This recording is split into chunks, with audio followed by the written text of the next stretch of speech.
তখন বর্ষাকাল, পথ জলকাদায় ভর্তি। মহারাজ কৃষ্ণচন্দ্র পালকি চড়ে যাচ্ছিলেন।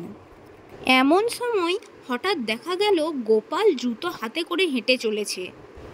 গোপাল কাছাকাছি আসতেই মহারাজ রহস্য ছলে গোপালকে বললেন, পরকাল যে হাতে করে নিয়ে চলেছ, কি ব্যাপার গোপাল?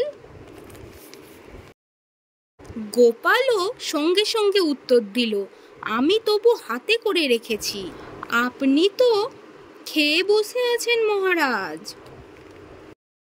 গোপালের উত্তর শুনে মহারাজ মনে মনে হাসলেন ঠিকই, কিন্তু মুখে রাগের ভান দেখিয়ে বললেন, এ কথার মানে কি তুমি জানো?